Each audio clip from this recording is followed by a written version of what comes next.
Dua kapal perusak Amerika Serikat terobos masuk Teluk Persia, klaim sukses halau gempuran Iran.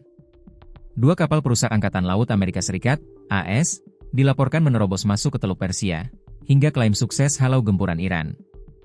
Hal itu jadi babak baru ketegangan di kawasan Selat Hormuz. Langkah ini dilakukan di tengah situasi yang sebenarnya masih dalam bayang-bayang gencatan senjata. Pergerakan dua kapal perang itu bukan tanpa risiko. Sejak awal, Iran sudah memberi peringatan keras bahwa setiap kapal militer AS yang mencoba masuk akan dianggap sebagai ancaman. Namun, peringatan itu seperti tak mengendurkan langkah Washington. Justru, operasi ini disebut sebagai bagian dari misi pengawalan jalur laut yang dianggap vital. Di tengah perjalanan, situasi langsung memanas. Serangan datang bertubi-tubi, mulai dari rudal, drone, hingga pergerakan kapal kecil yang mencoba mendekat.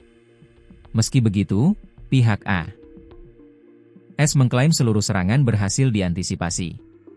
Kedua kapal tetap melaju dan akhirnya masuk ke Teluk Persia tanpa mengalami kerusakan berarti. Iran mengklaim dua rudalnya berhasil ditembakkan ke arah kapal perang Amerika Serikat. Terkait hal itu, militer Amerika Serikat memberikan bantahan. Komando Pusat Amerika Serikat atau CENTCOM membantah kapal perangnya diserang Iran. Bantahan itu disampaikan CENTCOM melalui cuitan di akun X pada Senin 4 Mei. Dalam pernyataannya, CENTCOM menegaskan tidak ada kapal Angkatan Laut Amerika Serikat yang terkena serangan. Sebaliknya, pasukan Amerika Serikat disebut mendukung Project Freedom. Perlu diketahui Project Freedom merupakan inisiatif Presiden Donald Trump untuk mengawal kapal-kapal keluar dari Selat Hormuz. Kemudian pasukan Amerika Serikat dilaporkan berperan menegakkan blokade laut terhadap pelabuhan Iran. Diketahui sebelumnya media Iran mengklaim sebuah kapal perang Amerika Serikat terkena dua rudal Teheran, adapun dua rudal itu ditembakkan lantaran kapal Amerika Serikat melanggar aturan lalu lintas dan keamanan pelayaran. Media Iran menyebut kapal perang Amerika Serikat berniat mendekati dan memasuki Selat Hormuz. Iran juga mengeluarkan peringatan keras terhadap kehadiran militer asing. Uni Emirat Arab mengklaim 19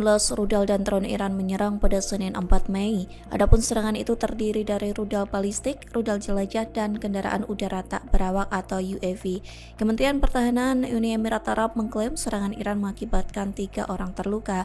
Uni Emirat Arab mengklaim sistem pertahanan udaranya menghadapi 12 rudal balistik, 3 rudal jelajah, dan 4 UAV Iran. Namun pihaknya belum memberikan rincian mengenai jumlah proyektil yang berhasil dihancurkan. Akibat serangan ini, sekolah-sekolah di Uni Emirat Arab kembali beralih ke sistem pembelajaran jarak jauh atau daring. Kebijakan ini diterapkan hingga Jumat 8 Mei waktu setempat. Jika kondisi dan situasi dinilai belum stabil, kebijakan tersebut akan diperpanjang. Sementara sebelumnya Israel dilaporkan mengirimkan bantuan berupa sistem pertahanan udara atau Iron Dome untuk Uni Emirat Arab. Israel diam-diam mengirim Iron Dome untuk membantu Uni Emirat Arab di tengah konflik memanas di Timur Tengah.